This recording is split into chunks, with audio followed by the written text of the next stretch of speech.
am Dr. Sean McFate, and I am a professor of war. Can there be wars without states?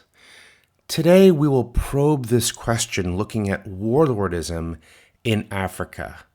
Now, to the conventional warrior, these are not wars. This does not look like the wars of Clausewitz or Germany. It doesn't look regular or like conventional warfare. Think of World War I and World War II. It does not look like Westphalian warfare between states. And Clausewitz, again, was the Westphalian strategist. But we've seen a clear trend line since the end of World War II. We've seen the rise of these unconventional wars, whereas conventional war has pretty much flatlined and arguably disappeared. In fact, there's nothing more unconventional today than a conventional war. And again, the red line on the bottom, that is traditional interstate warfare. That's the war of Clausewitz. That's the war of Westphalia. The blue line on top is everything else. And that's a conservative blue line. And that is rising every decade. But it doesn't include things like the Rwandan genocide. Was this war? Was it peace? Was it something else? Well, to the people on the ground, it certainly felt like war. 800 to 900,000 people were killed in 90 days. That's multiple times conflict deaths than those killed in Iraq or Afghanistan. Wars that lasted many years, and that includes not just coalition forces, but Iraqi civilians and Afghan civilians. Yet for some reason, conventional strategic thinkers do not think of Rwanda as war, but rather an 800,000 person homicide in 90 days, which is irrational. Why? Perhaps because the forces here did not fly national flags. The fighting did not look like World War II. The combatants didn't wear uniforms. There was no Air Force. Their way of warfare, the character of war, was not conventional. So they dismiss the nature of war as well by saying it wasn't war, which is a huge attribution error and bias. Rwanda, like all genocides, is armed politics. In this case, it's about ethnic identity and tragically ethnic cleansing. And that clearly smacks of war. Or how about Narco Wars? Also not included in the database we just looked at. Now, to the conventional warrior, these are not wars. This is just mere criminality, right? To them, narco war is just a metaphor, but it's irrational because cartels fight for control of territory for business reasons, similar to how the colonial East India companies waged wars in Asia. And they fought for armed politics, and they do engage in some limited amount of governance. Not governance to the standards of the United Nations and human rights. I'm not saying that. But this is this is armed politics on the ground. Not fought between states, but between narco organizations. And in fact, states in this type of warfare are just booty to be won, rather than the drivers of warfare, as Clausewitz and conventional thinkers imagine. States are now prizes of war. And in Latin America, they are controversially called narco-states. So it's funny about how do we privilege what is war today and how this influences our strategic thinking. Remember in the very first class, was about critical thinking. Einstein tells us how we frame the problem often predetermines its solution, and misguiding framings and bad frames result in strategic failure. Perhaps that's one reason why the narco wars in Latin and South America have been going on for nearly 50 years. The Liberian Civil War is no different. Now, to the outside observer and to the lazy reader and to the conventional thinker, this is just warlord on warlord. That is true, but it's also armed politics. And we're going to explore this conundrum of what do you call conflicts between, what conventional thinkers think as proper war or what they call, quote, conflict beneath the threshold of war, which others around the world look as an oxymoron, right? If war is armed politics, then let's call it war. But international lawyers, conventional thinkers, most four-star generals, they do not look at this as war. They look at it as something in between war and peace. Maybe it's unpeace. I don't know what you want to call it. But this war was brutal. It involved dueling warlords, organized violence, extreme brutality and human rights abuses, cannibalism, child soldiers, rape as a tactic and strategy of war, torture for pleasure, blood diamonds, arms smugglers like Victor Bout, neighboring countries getting involved in the fight, and yes, armed politics. Let's look at some of this.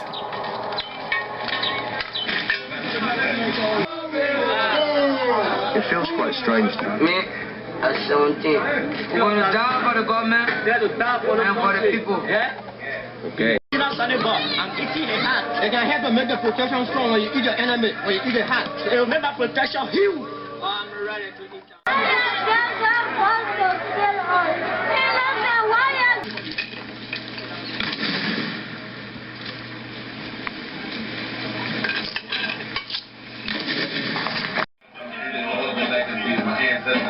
Charles Taylor is not only their president, but their father figure as well. His support for Taylor is matched only by his faith in President Bush. I'm fighting for the United States of Liberia, and I'm fighting for my papa Taylor.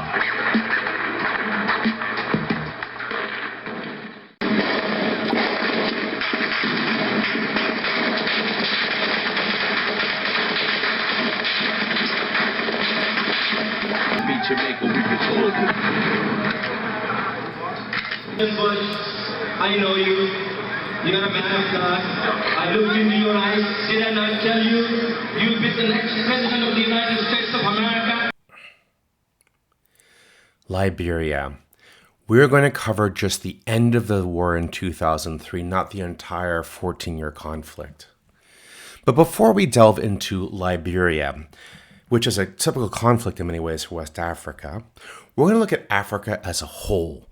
A lot of people, unless they come from Africa, don't know a whole lot about Africa.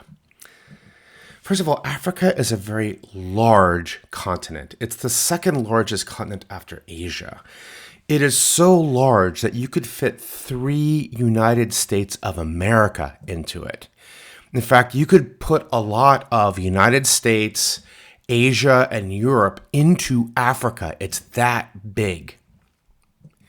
So this is the true size of Africa. It is an enormous place. Anybody who says they're an African expert is probably lying. Africa has 5 regions: North, South, East, West, and Central. If you're lucky, you can spend a whole lifetime on learning one region or have familiarity with all 5s. But anybody who says they're an expert in this large place, I would be skeptical. Also, as everybody knows, Africa faces significant development challenges. And this is especially true in West Africa, especially in Liberia. Now, Liberia is this small country in West Africa. It's not that big. It's maybe the size of Maryland or a little bit larger for U.S. purposes. It is a small country. We'll zoom in here. Now, most of the population lives on the coast. The capital is Monrovia. And as you go into the interior, it becomes very dense jungle very quickly. In fact, during rainy season, which is from October to March, it's pretty much impassable. If you don't have a helicopter, forget it. Or if you're going to go across country up into Vonjama, for example, in the north there, you should bring 2 Toyota Land Rovers or Toyota Land Cruisers as a spare and plan on 2 to 3 weeks to travel just, basically 100 miles. It is very land of the lost once you get into the hinterland. So most of the population lives on the coast, which is true for Sierra Leone and Cote d'Ivoire and other places too. And one could legitimately ask this question: is Liberia made in America? This is something that Americans don't know much about, but Liberians consider themselves the 51st state. And the reasons are clear if you look at the history. It was founded by U.S. abolitionists in 1821. Abolitionists wanted to free slaves. It was mostly a New England movement based on Christianity who viewed the holding of slaves to be highly immoral.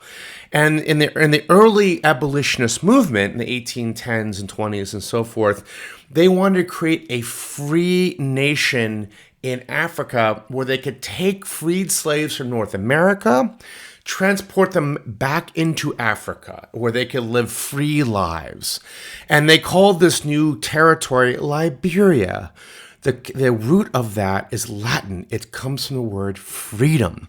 And its capital is Monrovia. And it's named after U.S. President James Monroe, who threw his support into it. It's the only state, or the only world capital named after another country's president. But then tragically, it becomes a plantation state. Most, in fact, almost all of the African slaves that were repatriated into Liberia, they did not come from that part of Africa. They came mostly from the southern portions, in the Congo. And what they did is they sort of recreated the plantation system from which enslaved them. So they created a sort of a black on black plantation system in Liberia that lasts for the next 150 years. And the elite, the top 5%, are these Americo-Liberians, those that sort of have families that trace back to the original 1821, 1825 ships from slave states, the United States of America, into Africa. So rather than becoming the land of the free, they just recreate, tragically, a black and black plantation state which lasts 150 years. Now, for multiple reasons, the abolition movement in the United States turns inwards, and Liberia gains full independence as a republic, and its constitution is written at Harvard University in 1848. And during World War I, World War II, and the Cold War, it becomes an ally to the United States of America, probably America's greatest ally in Western Africa, perhaps all of Africa. Hence the sort of 51st state. And during World War II, in the 1942 to 43, the U.S. shipped lots of bombers, lots of aircraft, heavy aircraft like the B-17 you see in this picture. And the way they get them to North Africa, into Algeria, where they from there then would bomb Germans who had occupied Italy, as well as the Italians, is they flew them down from the United States into Brazil, and then from Brazil over to Liberia, which is the closest sort of land connection between the Americas and Africa and Europe. And from Liberia, they flew them up into Algeria. And they built this huge, long runway for these B-17s, which you can land a 747 on today. And to this day, it's Liberia's main airport. It's really its only airport. It's called Roberts Field, and it was controlled by the U.S. Army throughout the entire World War II period. During the Cold War, the CIA had a huge listening station there for signals intelligence and other things. And during the Cold War, up until the late 70s, it was a huge a tourist destination internationally. It was sort of like Costa Rica is today. It's where families from Africa, rich families from Africa, as well as from Europe and the United States, would vacation into Liberia. It's beautiful beaches. It's very stable sort of countryside. In fact, Pan Am in the 60s and 70s used to have 3 flights a week, direct flights from JFK Airport in New York City to Monrovia and back, 3 times a week. Think about that. And then came the coup d'etat. Liberians, tired of living this plantation rule where the top 5% Americo-Liberians treated the rest of Liberia as lesser-thans, had a coup d'etat against the Americo-Liberian Party. And it was led by Master Sergeant Samuel Doe. And Samuel Doe was greeted as a hero and liberator by all of Liberia. And he took out, and think about this, he took out the cabinet, the deposed cabinet, tied them up to poles by the beach, and shot them all in the head on international TV. Hence, and then from there, it all goes downhill. He turns out not to be a liberator, but a tyrant. He lives like a spoiled rock star, sucking and plundering the treasury, snatching, young girls off the streets to rape them at his bedrooms. I mean, horrible things. It got so bad that another warlord came along who was also treated as a liberator at first, and that is Charles Taylor. And Charles Taylor, with 200 men, only 200, march in from Cote d'Ivoire and take over Samuel Doe's palace. They find him, and Doe is eaten. Doe is eaten by Charles Taylor's forces. Cannibalism is a no-nonsense thing. I worked in Liberia with the military, the remnants of it, and warlords at the end of this war. It was being done when I was there. So ritualist cannibalism, and to some extent Ifa, which is the religion, the old religion of that area, is still very much part of that culture. And today we think about voodoo and New Orleans. That is a mixture of Ifa religion coming to the New World, mixing with Christianity, and what you get at the other end is like voodoo and the interesting Christian Roman Catholic Ifa mixtures you get in classical New Orleans. So Taylor deposes Doe.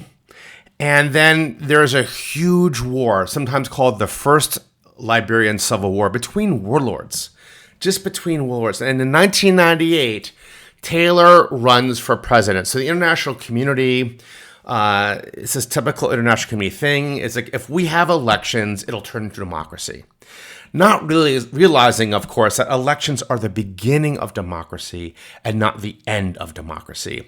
So the international community fosters and holds elections, and Taylor legitimately wins, certified by the Carter Center and several respected international NGOs who watch elections. And here is Taylor's campaign slogan and song. He killed my ma, he killed my pa, I'll vote for him. Now, why do you think Liberians would legitimately vote for Charles Taylor in 1998, making him the legitimate head of state of Liberia? Well, I asked people this in Monrovia, as there again, 2003, and 4, and 5, and 6, and they said, well, because we feared that if we didn't vote for him, there would be reprisal killings on all of us. Think about that. So here we have a democratically elected president. It didn't go as the international community had hoped.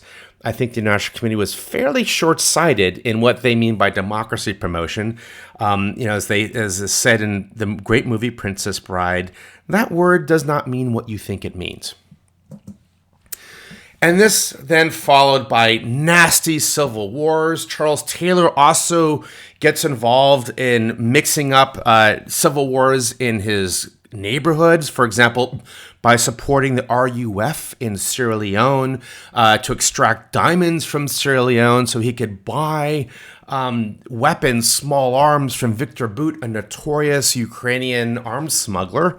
At that time, if you've seen the movie Lord of War, it is based on this conflict. It's based on Liberia, Charles Taylor, Victor Bout. This war comes to a brutish head in 2003. Liberia at that time was a very Hobbesian world where life was nasty, brute, and short. In 2003, The Economist labeled Liberia as the worst place to live on earth. And I don't think it had much competition. Not even Somalia or the DRC or, any place else could come close to the living hell that was Liberia. In fact, the decimation was so profound that a third of the population descended into Monrovia. And Monrovia, which was a city for about 300,000, was holding 1.2 million people. It became a complete slum where there's no power, no sanitation, no water, and people were living there in desperation. So let's look at the situation in 2003. Now, as you'll note, in West Africa, to the north of Liberia is Sierra Leone, and in the mountains there, that's where all the diamond mines and the RUF were. To the north of that is Guinea, and Conakry as well, and to the east is Cote d'Ivoire. Cote d'Ivoire is the Ivory Coast. Also had some issues of its own. In 2002, the UN tried to demobilize the army of Cote d'Ivoire, and they rebelled with a coup d'etat of their own. And the French had to intervene by themselves without the UN with French paratroopers to put the rebellion down. And that's often what happens when you try to disarm local armed forces in a fragile state like Liberia. Those institutions which wield armed force are often the de facto political institutions that matter. And when you try to disarm them through a DDR program, or you try to rearm them through an SSR or SFA program, it usually tempts existential threat. And that's why it doesn't work, as the US found out in Iraq and Afghanistan. So here are the combatants. There are three main combatants. Remember that this war kind of looks like Mad Max and the Thunderdome, right? Which is why it doesn't look like war to a conventional thinker. So Charles Taylor was then the warlord-in-chief, the apex predator who was the duly elected head of state. He was a legitimate president, but he was really a warlord with state capture. Remember that Liberia in this it's not really driving wars as much as it's a victim of war. So his forces were holed up in Monrovia. He had just to be clear, the armed forces of Liberia, such that they're about 6,000. Were technically under his, rule of law, but most of them stayed home in their barracks. They didn't care for Charles Taylor. Most of the other 6,000 to 8,000 sort of militia of Taylor were his child soldiers. They were like his warlord clan. You also had LURD. LURD stood for Liberians United for Reconciliation and Democracy. It was backed by Guinea. So remember, all these Sierra Leone, Guinea, Cote d'Ivoire were tired of Charles Taylor, of the instability he was breeding that was crossing across their borders. Plus, he went into their borders like Sierra Leone and created crises for his neighbors, and they wanted this done. So in a sort of T.E. Lawrence fashion, they offered safe haven, some equipment to any sort of friend of my friend, enemy of my enemy is my friend, sort of the cotillion war logic there. They took a bunch of Liberians who wanted to topple Taylor, who were also warlords, using this, LURD symbol just for sort of political top cover. But let's be frank, they were warlords. This is not some sort of some sort of insurgency afoot. And Guinea backs them, and then they go across the border and they march on Monrovia. At the same time, Cote d'Ivoire is doing the same thing with another group called Movement for Democracy in Liberia, or MODEL. It was backed by Cote d'Ivoire. But again, it's better to think of these people as warlords backed by the cotillion logic of my enemy is my friend. And so you have this big clash that comes down to the streets of Monrovia. It's a little bit like Stalingrad, where it's street-to-street fighting. And during the middle of this, the UN basically was kind of kicking back, as the UN usually does. The UN moves with the alacrity of a sloth, as we saw in Rwanda in 1993 and 1994. Who immediately intervenes is not the United Nations, because they're a bureaucracy, is actually ECOWAS. ECOWAS's peacekeeping mission in Sierra Leone. And who is ECOWAS? ECOWAS is a regional international organization of English-speaking West African states, sort of headed unofficially by Nigeria. And ECOWAS, and had actually an ECOMOG, which preceded it, had been in Monrovia in the 1990s. In the early 2000s, ECOWAS was in Freetown, Sierra Leone, dealing with peacekeeping there. They emergency redeployed to Monrovia in, say, September of 2003, and the UN starts to backfill them onward. And the UN becomes the largest UN mission in the world at that time. Before we get to that, let's talk about what this conflict actually looked like on the streets of Monrovia at the time. Now, this was pictures tell a better story than facts or statistics probably could. This was, again, once the jewel of West Africa was now sort of a Hobbesian nightmare, where people would capture you and they'd say long sleeve or short sleeve. And if you said short sleeve, they'd take a machete and chop you off at the wrist. If they say long sleeve, they'd chop you off at the shoulder and allow you to bleed to death. I was in Monrovia after this war, and there are people hobbling around the streets with 2 missing legs or 2 missing arms, and I don't know how they survived. They would capture children. They'd put a pistol in their hand and then say, shoot your ma and your pa, otherwise we will kill you. And if they didn't, they would shoot everybody. If the child shot their ma or pa, if it was a boy, they would make him into a boy soldier. If it was a girl, they just gang rape her. Orphans were common. It was, they would capture a pregnant woman. They would bet on the gender or the sex of the fetus, and then they find out. It was a disgusting and brutal war. After the war, the USAID, America's aid agency, sent in sort of a crew to assess the damage, the human damage, the carnage. They said, basically out of a country of 3 million people, over a third have been displaced, either as refugees or internally displaced people. About 250,000 of civilian non-combatants were killed, including hundreds of thousands who fled the country. Rape, torture, abductions, and other human rights abuse took place on a massive scale. 10% of kids were recruited into being child soldiers, and a similar percentage were traumatized by seeing their friends and families murdered or raped in front of them. Their mother getting brutally raped.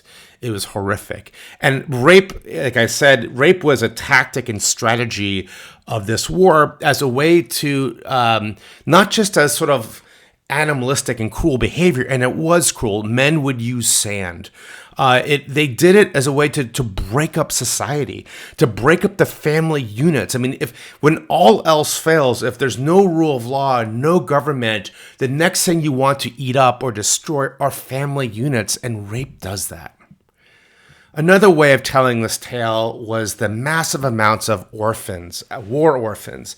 Every day in the radio, the ICRC, after the conflict, would read the names aloud of war orphans looking for their parents. There were Facebooks and posters in like transportation hubs, trying to, and what do you do with all these war-damaged war orphans, children who are boy soldiers, girls who were raped? I mean, what can you rehabilitate them? That leads an open question. And how does this prolong and elongate wars over generations? So this is what it looked like in 2007. Now, by the war, so the UN took over, UNMIL took over in 2003 to 4. People in 2000, everybody expected Liberia to backslide into violence by 2005. It did not. And it's an interesting question as to why it did not. I think, having been there was a certain exhaustion in the air. I mean, this had been going on really in one form or another since 1980. There's a certain exhaustion. And there are, of course, spoilers in the wings, like Charles Taylor's wife, Jewel Taylor, who later on ran for Senate and made senator. Again, this world of democracy doesn't always mean what people think it means, if they're in Geneva. But by then, Liberia, a small but tough country, was pretty much fully occupied. I don't know what the algebraic factors would be, to use a T.E. Lawrence phrase. I don't know what the ratio of sort of occupier to occupee was, if that's even a word. But it was pretty substantial. It wasn't like the U.S. in Afghanistan. The UN had blanketed, and also there were UN missions in Sierra Leone and Cote d'Ivoire as well. Now, do you think those UN missions coordinated? No, they did not. Not really. Which is another discussion. Like, what does the UN do on the ground? All right, so let's analyze this conflict. And I'm going to lay out 4 observations. These are McFate observations, having lived through it, having studied it extensively, interviewing lots of people. And it's backed up by readings from Reno and Manser, Olson, and Charles Tilley, etc., who are part of the reading for this lecture. Now, the first observation is this. This was a non-Westphalian war. It was fought with non-Westphalian warfare, and hence it was unrecognizable as war by those reared on Clausewitz alone. And who is that? That's mostly, Western war colleges, Western political science, security studies programs, international relations programs in the West. To people on the ground in Liberia, it was war. They called it World War III. There is no question about it. So again, sort of a review, the Westphalian Order. This describes sort of the order that came out of the 30 Years' War in Europe that was ended with the Peace of Westphalia, and it describes the current state system of global governance that we think of as timeless and universal, but actually it's not. It had a beginning, middle, it may have an end. Its beginning was the Peace of Westphalia in 1648. Its middle, you could argue, would be sometime in the mid-19th century, the Crimean War, or maybe World War I, World War II. And the end may be in the 21st century. We don't know. But the characteristics of the Westphalian Order is this. The primary characters are these 3, that only states have the sovereign authority within a territory, and only they are legitimate actors in international relations. Only states can enforce international law, and here's the kicker, only states can wage war.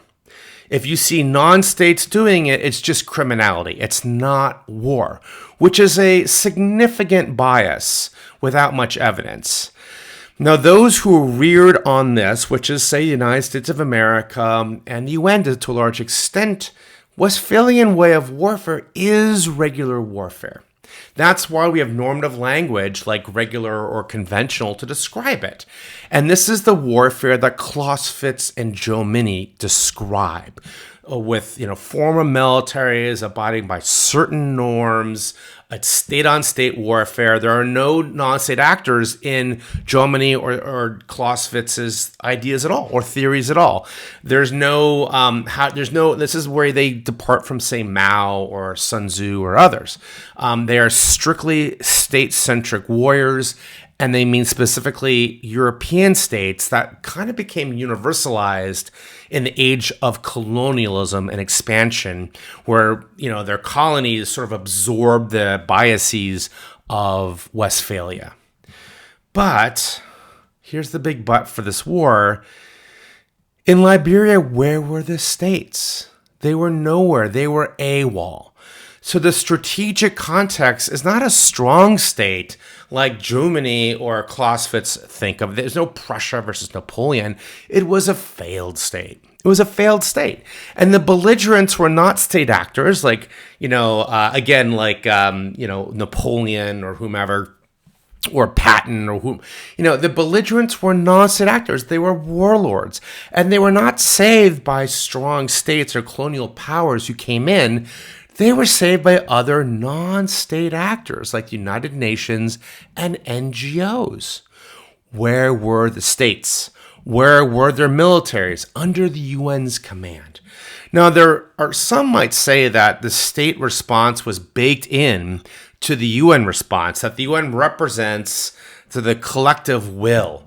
However, the strategy that the UN, the strategy used in Liberia was devised and executed wholly by United Nations officials, not by chiefs or generals in other countries, not by the leaders of other countries. It was done by UN bureaucrats for the most part, with force providers on the ground. So like Kenya had a contingent there, and their commanding officer had a say in the tactical movements, but the strategy was devised by the United Nations at the strategic level of war.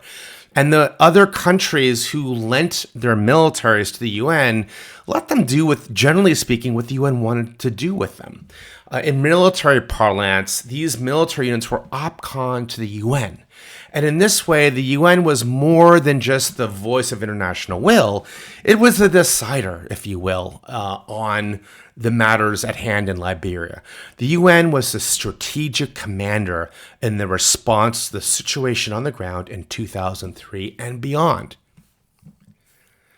Observation number 2. The war's objective were not purely political. Let's look at warlords. Warlords were the main belligerents before the UN or ECOWAS intervened. So let's talk about warlords. I knew many. General Peanut Butter, General Mosquito, General Butt Naked. He and all his forces fought in the nude. Or how about Black Diamond? She was a female warlord with a female woman posse, and they were as vicious and effective in some ways as male warlords. Something that, gender studies seems to leave out. I don't know why. But they all, I talked to Black Diamond after the war.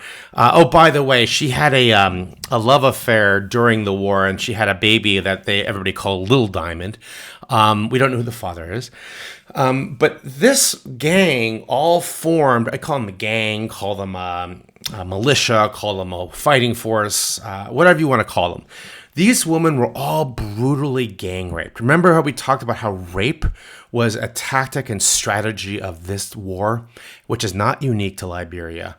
These women were all gang raped, horribly in some cases, horribly. And then they, rather than cower, they bonded together and they recruited other victims of rape, and they whooped out some kick-ass on men, and they went warlord hunting, and they were pretty damned effective. Or how about the apex predator warlord, Charles Taylor? There were many hardcore warlords, but Charles Taylor was the one who rose to the top. He, again, was duly elected, legitimately elected in a democratic election. Does this make this democracy? I leave that to you.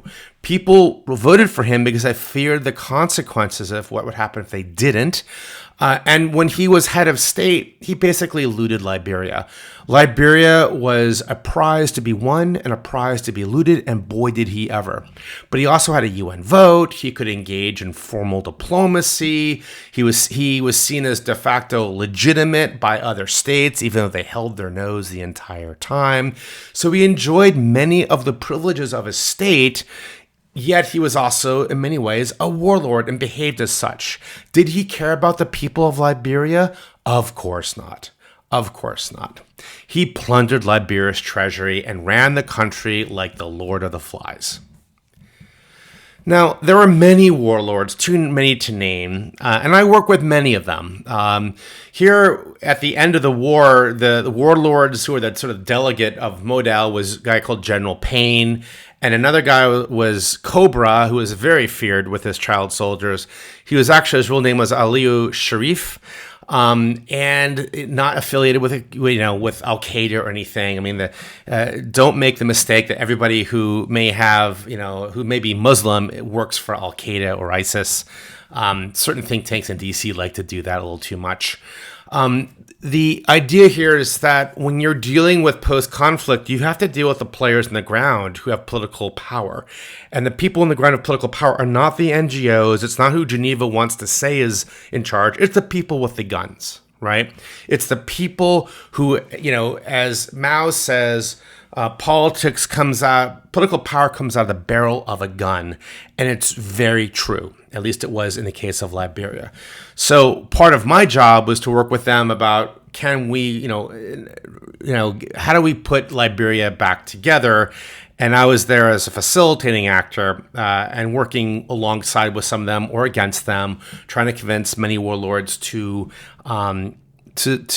work for this fragile idea that was Liberia. Because remember, Liberia, like many African nations, its borders do not represent the polity of people on the ground. It represents what imperialists drew up in cartography dens in DC, in London, in Berlin, in Paris.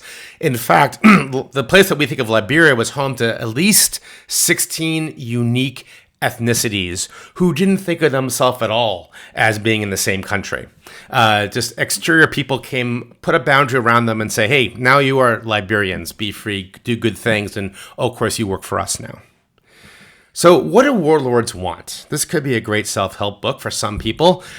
Warlords, first of all, are a law unto themselves, and they don't recognize higher authority. They exercise practical sovereignty in a very Machiavellian way. They seek wealth and power, not just for glory, but for survival too. And they don't care about the population unless it benefits them.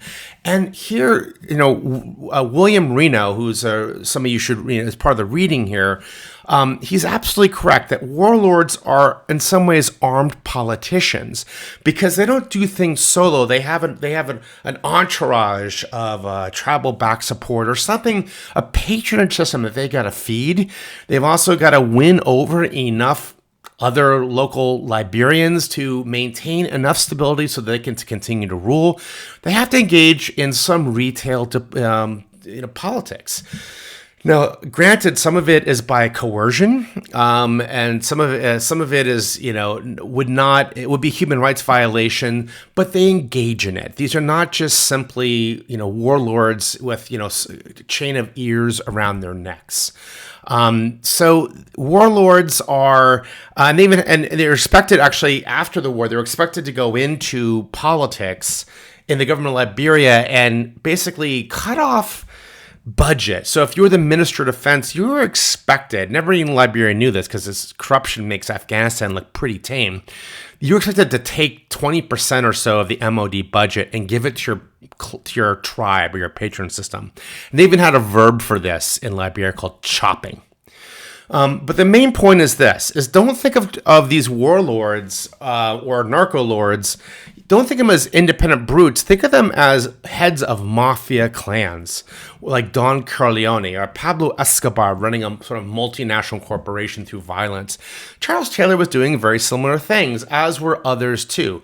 And they worked through diaspora communities and other things too. And they engaged in politics, in a form of politics. And this gets to the larger question in this case study is, but they also engaged in plundering. We know that too. So is armed conflict waged for economic self-interest? Is that really war? Because these warlords, let's not kid ourselves, they were political as a means to an end. And the end was wealth and power and to some extent glory. They were not there for political reasons. That was not their primary aim. They had to be political for survival, not because they were idealists. So, most of security studies, most of Western militaries say, no, if you're engaging in armed conflict for economic interests, that's criminality. That's not war. And here we see this. This is one of many examples in strategic studies. Here's an Oxford University Press textbook about security strategy. And it's very clear about this, that no, if this is criminal behavior. But, does that make sense? I mean, we have other voices too, like Milton Friedman, a very famous American economist from Chicago, who says, is it really true that political self-interest is nobler somehow than economic self-interest? Well, I have to hand it to Friedman, because if you look at military history is replete with examples where economic self-interest were entwined with political self-interest, or in fact eclipsed political self-interest. For example, the East India Companies.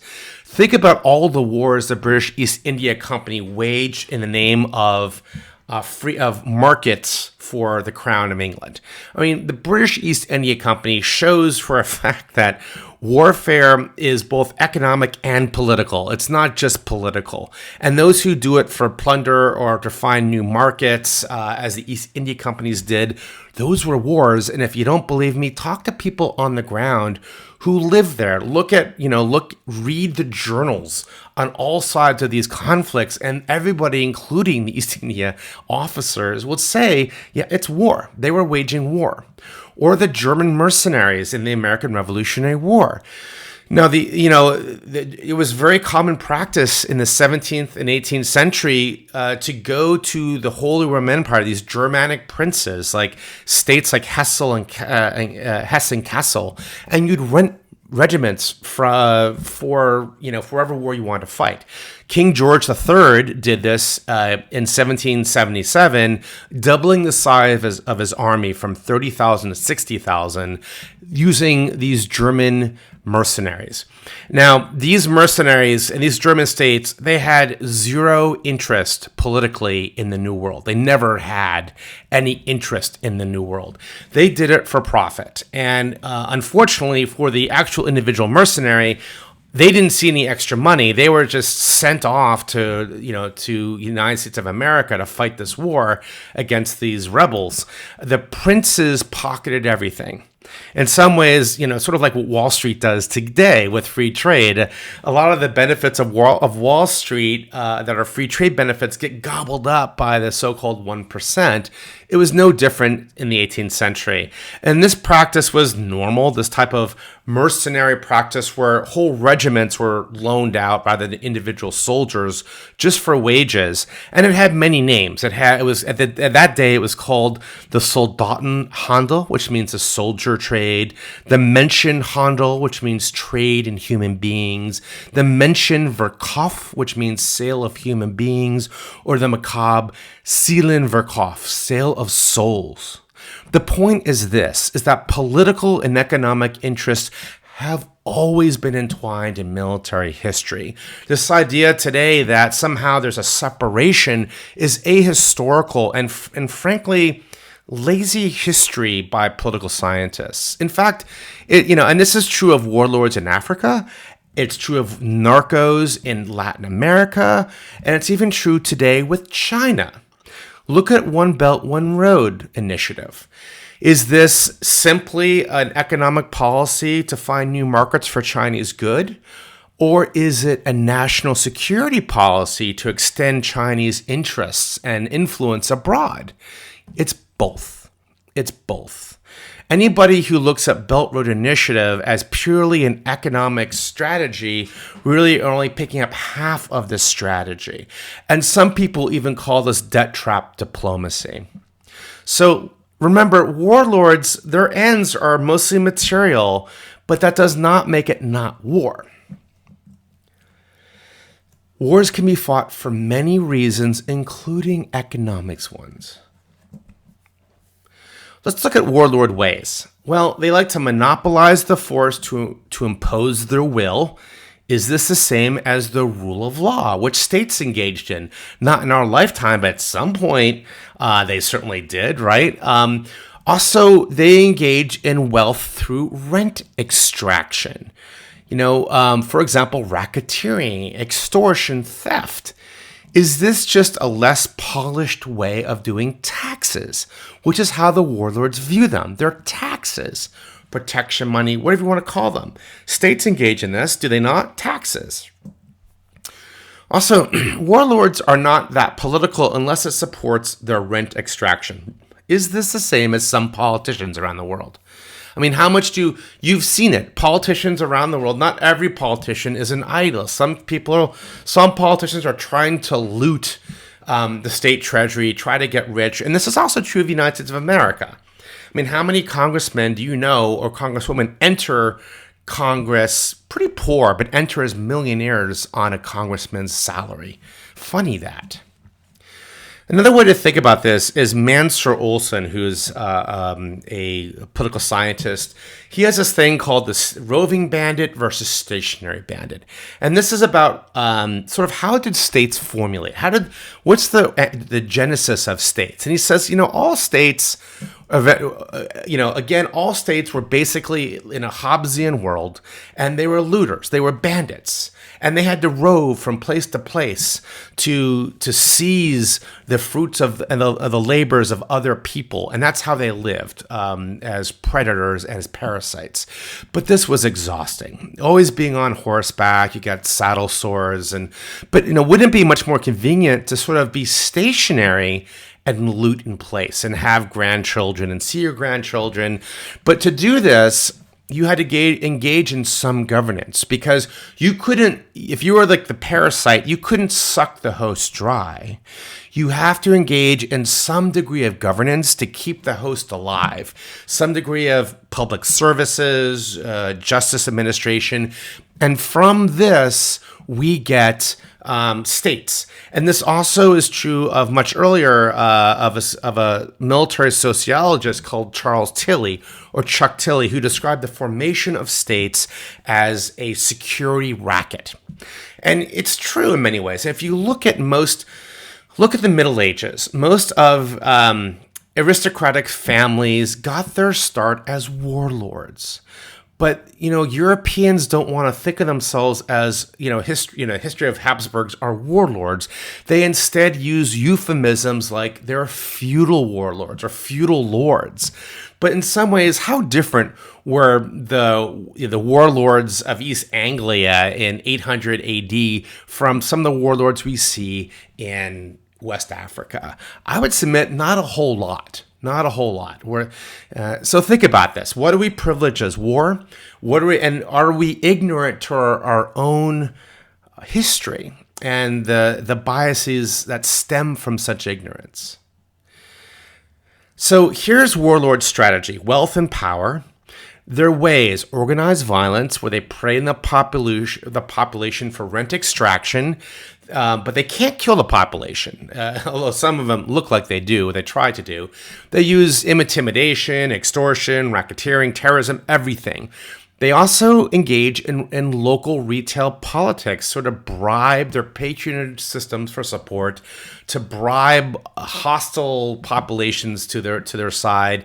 They self-finance through theft and also through illicit trade like blood diamonds, but also through what they consider to be taxes, which is, again, racketeering, which is in some ways taxes. Using rape as a strategy and tactic to destroy families and weaken societies, which makes it easier for them to manipulate and control. And the means, and we could discuss ways and means. Should they, are these really means or they should be ways? We can talk about which box they go in. But again, they engage in state capture. They're not politically motivated like a Maoist insurgency. They want to capture the state for purely selfish reasons, and they try to use legitimacy as much as they can, but it's we all know it's a fraud. And again, they use child soldiers for the loyalty and their terror capacity, because nothing is more frightening than unhinged, immoral child soldiers who do not know better. I mean, the Khmer Rouge used child soldiers for their interrogation because the kids had no moral compass and they thought it was fun to dissect human beings while being alive. And you can go to Phnom Penh and you can see the old torture chambers with blood stains still on the walls, even though it's 40 years later. Again, rape was a major component of this war. So on looking at the analysis portion, warlords co-opt the state to extract rents, like narco-states, and not to preserve the state, like Clausewitz's Golula, or create a state like Mao. They don't want to kill the golden goose that's laying the golden eggs, but they want to extract as much as possible, and they're completely brutal and immoral about it. They often can even ignore states, as we've seen in the DRC and other parts of the Great Lakes region of Africa. They fight for greed and not for grievance. And they're not even using grievance as a modus operandi to fill their ranks. They're just fighting for greed and sharing the loot in some ways like a criminal gang. They are apolitical and they are not insurgents. They invoke political cause, but only for Machiavellian and cynical reasons. They are disconnected from the general population. They don't care about the general population. The general population is ants they scrape off their war boot. Hence, Galula and coin strategies are not effective against warlords. Some warlords, most of them, maintain patronage systems that are vulnerable that you can go after, and they are not bound by international law or human rights obligations, nor do they care. And anybody who's going to engage in naming and shaming of warlords will find that to be a very ineffective strategy. Warlords also indicate the fragility of a state, because a state we often think of as having a monopoly of force. The fact that you have a civil war or warlords or terrorists in your midst doing violence clearly demonstrates that you do not have the monopoly of force. The international community also is weak or does not care about dealing with warlords. Maybe because, in part, they don't think of them as legitimate belligerents, which is nonsense to the victims on the ground, and rather callous too, I would say. And that regular war strategies are limited in their effectiveness against warlords. I mean, you could try to kill them, sort of whack-a-mole, but that's exhausting.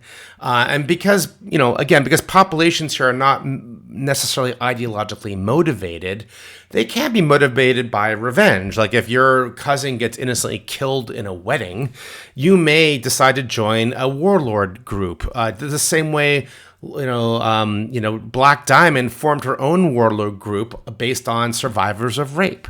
So regular war strategies, it's something to talk about. It's more effective than against, Maoist insurgents, but not Clausewitz would not work well here. Observation number 3 is that the UN and the, quote, international community, and I use that word in quotations deliberately, are now armed political actors in international relations. And this is also a challenge to Westphalian sovereignty, as we've seen since the end of the Cold War. So the UN, most Americans don't know much about the UN because our military does not serve in the United Nations.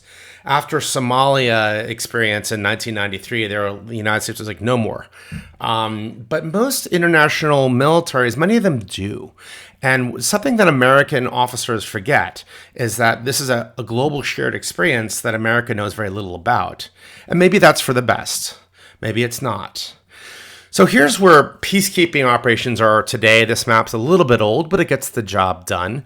These are peacekeeping operations. The Department of Peacekeeping in the UN, its peacekeeping wing, also the Blue Helmets nicknamed, is called UNDPKO, the United Nations Department of Peacekeeping Operations.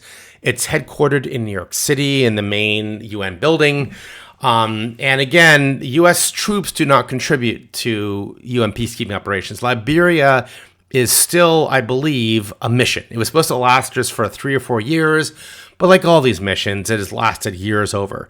It used to be, UNMIL used to be the largest UN mission in the world. It has since gone down significantly. It's probably the Democratic Republic of Congo, which has held that title, largest UN mission in the world, for some time now. Although it could be wrong, but DRC has been a huge UN mission and resource suck, frankly. So here, there's 2 ways of measuring contributions. One is how the number of blue helmets are involved, and so again today, this is I think 2018. Congo is the biggest, followed by Darfur. It used to be Liberia. Now Liberia has come down a lot.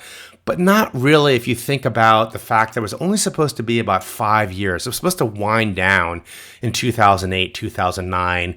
It's now 2021, going on further. They're probably going to be there for a long time, which is pretty common for peacekeeping missions, whether it be a UN mission or the US in Afghanistan. And it's an interesting question, you know, why is that the case? Why is that the case? Now, who contributes to the UN the most? Well, if you look at money, it's clearly the United States. The UN's probably spends about, funds about a quarter of the UN's budget.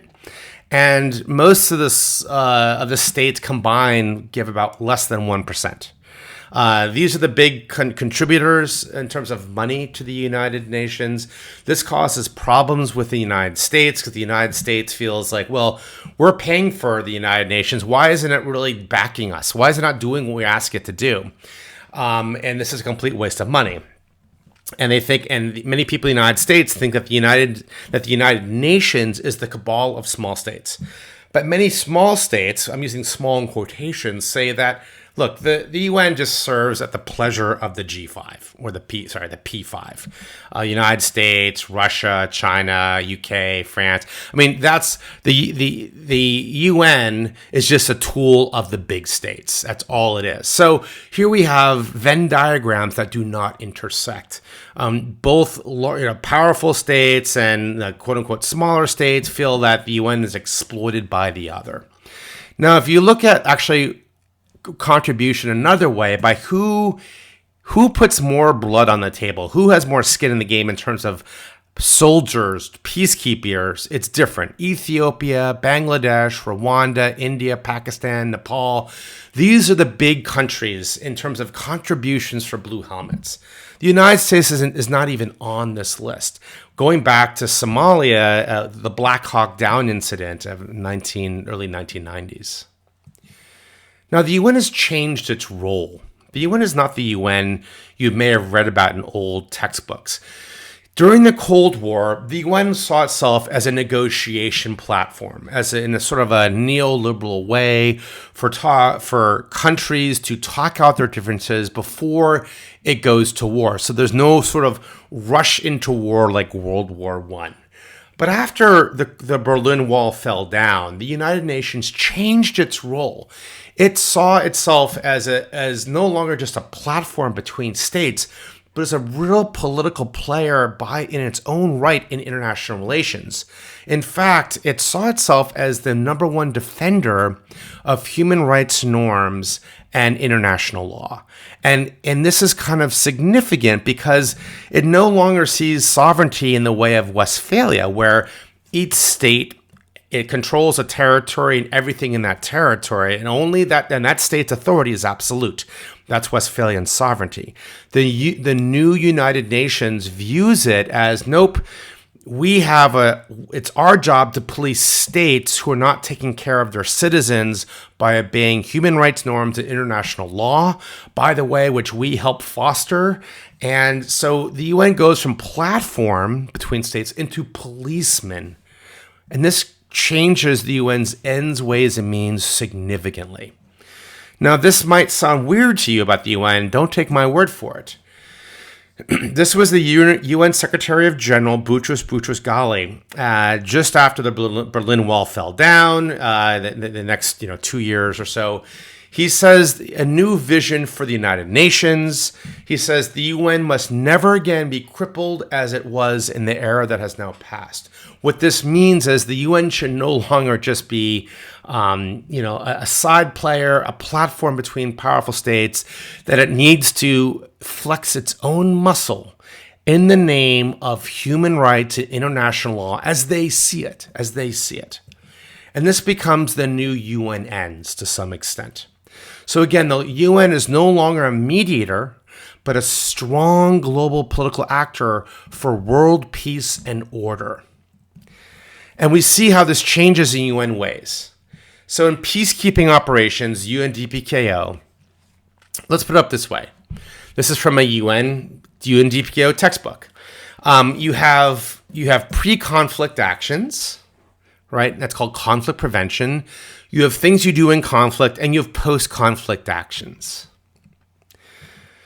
Now, conflict prevention, this is structural, it's diplomacy, it's ways to reduce tensions through track 1 or track 2 diplomacy, but it's things you do in pre-conflict, to shape conflicts before they even arrive, and these, for the United Nations, are all non-lethal. Now, here's where it's new. In the old sort of UN, they would have peacekeeping operations where it means you wait for two sides to come to an agreement, and then you set up a peacekeeping mission only to keep the two belligerents from shooting each other, and that's all you do.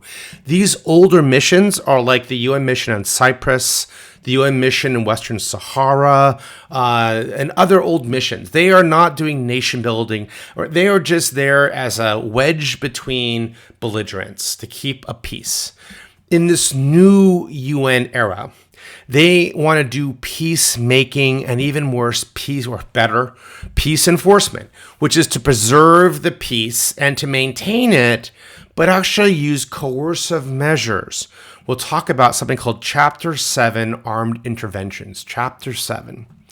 And then after a conflict, they engage in post-conflict reconstruction. Think of nation building. This is what Liberia was facing. They were doing like a Chapter 6, Chapter 7 mission, but it was peace enforcement. We're gonna do some shooting of our own. We're not just gonna keep the belligerents from shooting by getting in between them with our blue helmets. We're gonna do some of that muscle ourselves, and they do. And we're gonna then work on rebuilding countries through nation building. So again, UN during the Cold War would do some basic peacekeeping. That is like, MINURSO, which is the UN mission in Western Sahara, or Cyprus, or other sort of traditional, or the Sinai area, where they just keep the belligerents from shooting each other, but they're not there to adjudicate on human rights. They're not there to build anything. They were just there to maintain a status quo of a diplomatic arrangement. But after the Berlin Wall falls down, they engage in a much more expansive agenda to do sort of nation building. And that's what Liberia was.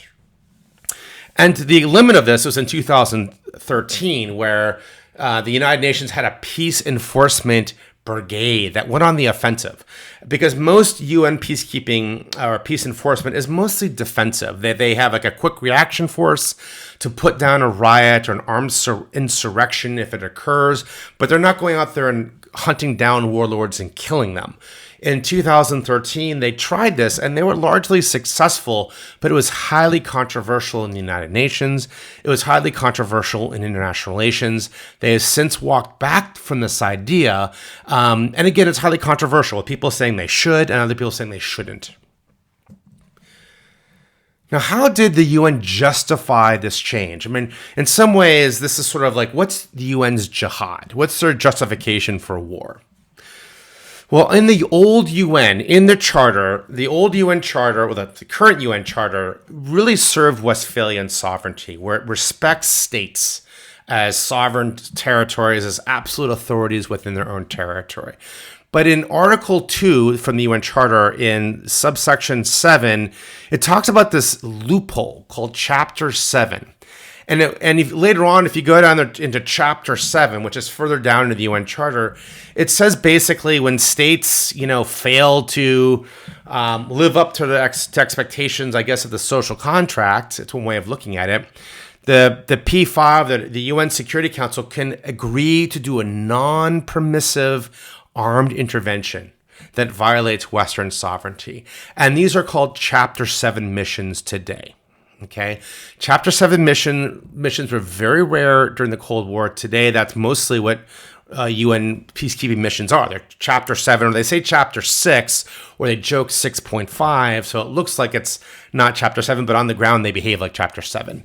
And later on in 2000 and through the late 1990s to early 2000s, this doctrine of responsibility to protect came about as a response to what should we do about the Rwanda genocide should it happen in the future. And in 2005, the General Assembly of the UN declares that responsibility to protect, moves intervention from an option, like it is under Chapter 7, into a duty. It's a duty when states manifestly fail to protect their populations. And, now the General Assembly of the UN, so, it's not like, say, U.S. Congress or Parliament. It doesn't have any teeth. It doesn't. It basically can make a recommendation for the Security Council, but it can't pass things into law. Only the Security Council seems to do that, which supports the small states saying, look, the UN is just a tool of big states. We don't really have a voice at the table unless we happen to rotate in as one of the 17 rotating chairs for 2 years on the Security Council. So what we're seeing here is the expansion and some would say overreach of United Nations to wage war. And we saw this in Liberia. So they use a mixture in their means set of hard power, like blue helmets, sanctions, coercive diplomacy. They do name and shame campaigns. They use soft power to confer legitimacy. They do, upholding human rights norms. They have celebrities like, UN Ambassador Angelina Jolie, and humanitarian aid. They also use supranational law. These things they are a threat to Westphalian sovereignty. And this is why the U.S. will not sign up to the International Criminal Court of Justice, but interprets UN Charter as international law, which not everybody does. Many people view the International Charter as aspirations, not law. Well, these international public lawyers view it as law. They use humanitarian law as real law. They view all of these things as law. Many people do not. Many people look at international law as a euphemism because it has no real enforcement. But now you have members of the United Nations who are trying to make enforcement. And they use supranational courts, again, like the ICC. We've seen this in Yugoslavia and Rwanda. And for Liberia, they use something called the Special Court for Sierra Leone. This is a supranational court. It is set to try Charles Taylor. It moves to The Hague. And so Taylor was tried in The Hague, but not by the International Criminal Tribunal or something else. He was tried there by the judges of the Special Court for Sierra Leone. They just removed themselves from the region because they didn't want any undue influence from West Africa. I'm not sure specifically if they had evidence for that, but that's what they said. So bearing all that in mind, and the sort of the ends, ways, means of UN, let's look at UNMIL as an example of this new muscular UN strategy. So the ends here were to solidify peace and stability in Liberia, and they view this as promoting democracy and protecting civilians. And their authority, of course, is our job is sort of responsibility to protect. It's to uphold human rights and norms, etc. They're going to use their ways as peace enforcement. So Chapter 7, Armed Humanitarian Intervention, later discusses R2P. Initially, it was really seen as a Chapter 6.5, wink, wink, but they acted and behaved like Chapter 7 on the ground by everybody's admission, including the United Nations. They used a human security paradigm, which is very different than a Westphalian Clausewitzian paradigm of human security. In sort of a traditional Clausewitzian approach to security, you secure the state first, and then its security would cascade to the regime, which would cascade to communities, which would cascade to individuals. But human security, which was a big idea in the late 1990s and early 2000s, it's the exact opposite.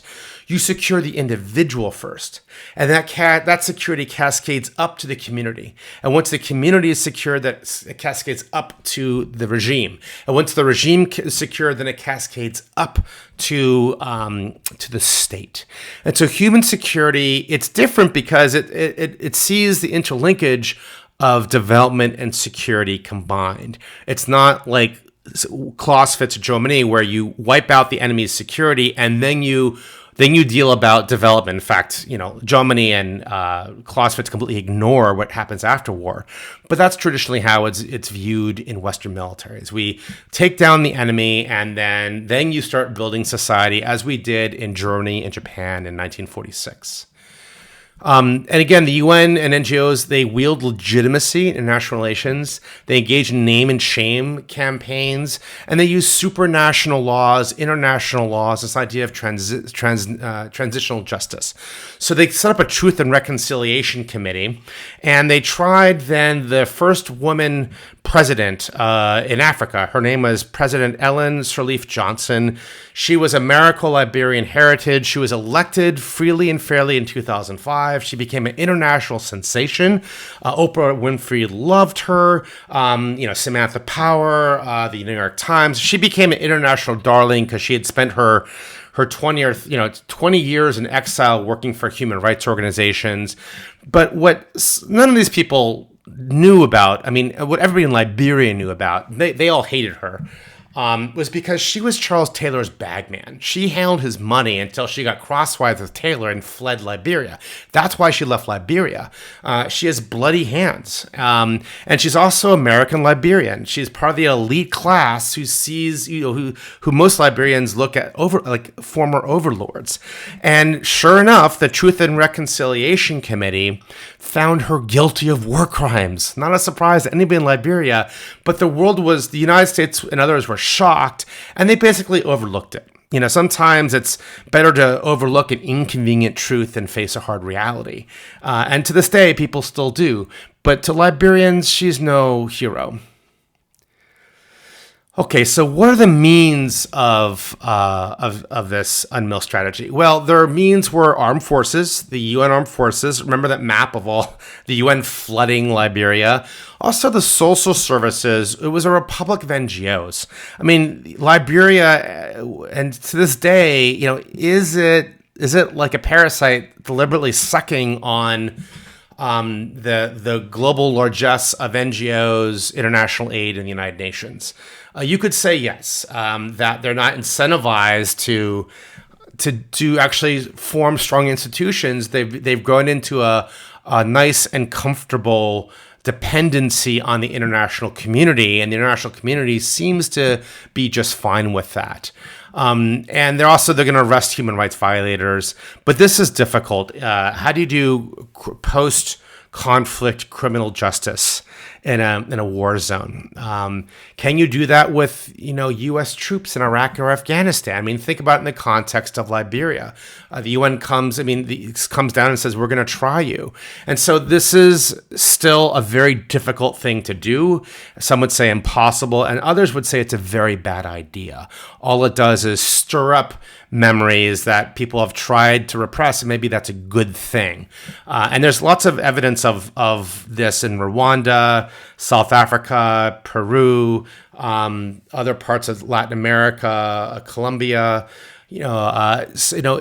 There's a lot of opinion on if it's a good thing or a bad thing to have these things of post-conflict justice, and also a lot of cynicism about the $50 million they might spend to prosecute Charles Taylor. Would that be better used in helping his survivors, right? So there's a lot of questions around the value of these post-transitional justice organs.